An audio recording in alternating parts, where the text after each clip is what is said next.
There is a bank activity that thousands of American retirees are doing right now that could trigger a $10,000 IRS penalty.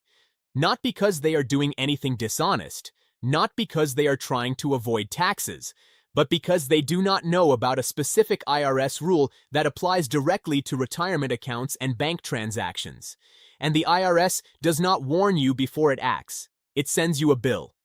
With penalties, with interest, and with a demand for payment that can arrive years after the transaction that triggered it. Welcome to Senior Secure Income. This channel exists to protect the financial well-being of American retirees with clear, honest, and actionable information.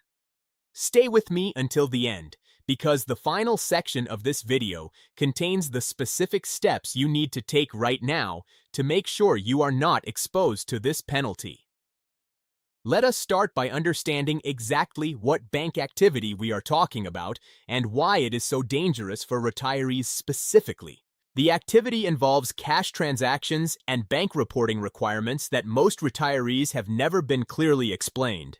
Here is the foundation of the issue. Federal law requires banks and financial institutions to report certain cash transactions to the IRS and to the Financial Crimes Enforcement Network, known as FinCEN. The most well-known of these reporting requirements involves transactions of $10,000 or more. When you deposit or withdraw $10,000 or more in cash in a single transaction, your bank is legally required to file a currency transaction report.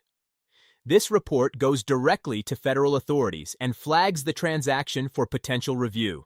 Most retirees know this rule exists in a vague way, and many of them have developed a habit that they believe protects them from triggering this report. They make multiple smaller transactions instead of one large one. They deposit $9,000 one day and $8,000 the next. They withdraw $4,000 on Monday and $5,000 on Thursday. They believe that by keeping each individual transaction under $10,000, they stay below the reporting threshold and avoid federal scrutiny.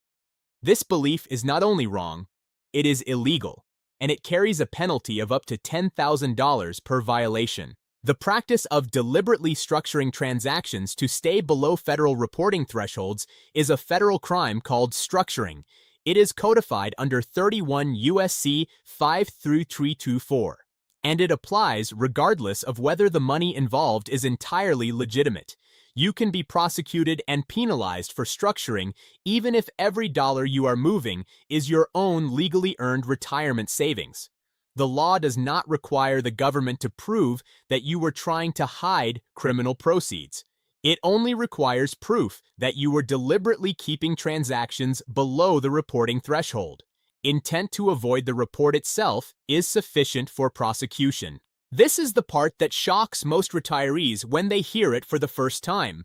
You can face federal penalties for moving your own legitimate money in a way that the government interprets as an attempt to avoid a reporting requirement, and the IRS and FinCEN have become significantly more aggressive in pursuing these cases in recent years, particularly against individuals with large retirement account balances. Let us talk about how retirees most commonly fall into this trap without realizing what they are doing. The first scenario involves required minimum distributions from retirement accounts. When retirees reach the age at which required minimum distributions become mandatory, they must withdraw a minimum amount from their traditional IRA or 401k each year.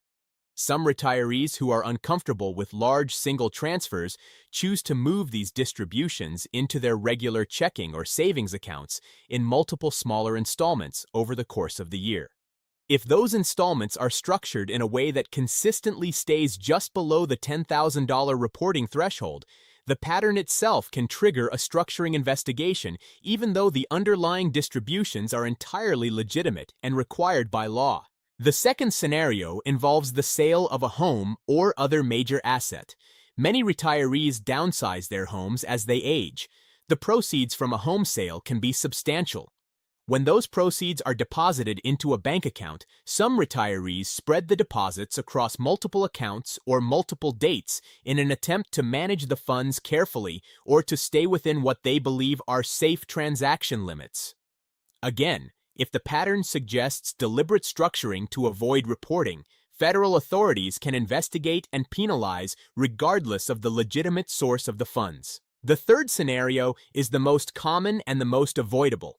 It involves everyday banking habits that retirees have developed over years without any awareness of the legal implications, regularly withdrawing just under $10,000 for personal expenses, making consistent deposits of amounts like $9,500 or $8,900 that never quite reach the reporting threshold. These patterns are automatically flagged by bank monitoring systems and reported to federal authorities for review. The fact that the amounts involved are pension payments, Social Security income, or savings does not protect you from scrutiny if the transaction pattern looks like deliberate structuring. Now let us talk about a second category of bank activity that can trigger IRS penalties for retirees, and this one is even less well known than structuring. It involves the failure to properly report foreign bank accounts. Under the Foreign Account Tax Compliance Act, commonly known as FATCA, and under the Report of Foreign Bank and Financial Accounts requirement, known as FBAR, American citizens, including retirees, are required to report foreign financial accounts if the aggregate value of those accounts exceeds $10,000 at any point during the calendar year. This requirement catches many retirees completely off guard, particularly those who have retired abroad or who have financial accounts in other countries for practical reasons. A retiree living in Portugal, Mexico, or the Philippines who maintains a local bank account for everyday expenses. A retiree who inherited a foreign account from a parent or grandparent. A retiree who opened a foreign account during years of international work and forgot to close it after returning to the United States. All of these individuals are subject to the FBAR reporting requirement, and the penalties for failing to file are severe. For non-willful violations, meaning cases where the failure to report was genuinely accidental and not intentional, the penalty can be up to $10,000 per year per unreported account. For willful violations, the penalties are dramatically higher, up to the greater of $100,000 or 50% of the account balance per year. These are not hypothetical figures. They are real penalties that the IRS has imposed on real retirees who simply did not know the rule existed. If you have any foreign financial account, any account outside the United States, including checking accounts, savings accounts, investment accounts, pension accounts, or insurance policies with cash value, you need to speak with a tax professional immediately about your FBAR obligations. This is not an area where you can afford to wait and see. Let us now talk about a third area where retirees face IRS penalties related to bank activity. It involves the improper handling of inherited IRA distributions. When a retiree inherits an IRA from a spouse or from a non-spouse beneficiary, specific rules govern how and when distributions must be taken. The Secure Act and subsequent legislation have changed these rules significantly in recent years. Many retirees who inherited IRAs before or during these rule changes are now operating under outdated assumptions about their distribution requirements, and failing to take required distributions from an inherited IRA in the correct amount and on the correct timeline can trigger an excise tax penalty that is applied by the IRS directly to the retirement account. The penalty for failing to take a required minimum distribution from any IRA, including an inherited IRA, was historically 50% of the amount that should have been withdrawn. Recent legislation reduced this penalty to 25% and, in some cases, to 10% if corrected promptly. But even at the reduced rate, this penalty on a significant IRA balance can represent thousands of dollars in unnecessary losses. If you have inherited an IRA and you are not completely certain that you are following the correct distribution schedule under the current rules, consult a financial advisor or tax professional this week. Not because the rules are impossible to follow, but because the rules have changed recently and following outdated guidance is a real and common risk.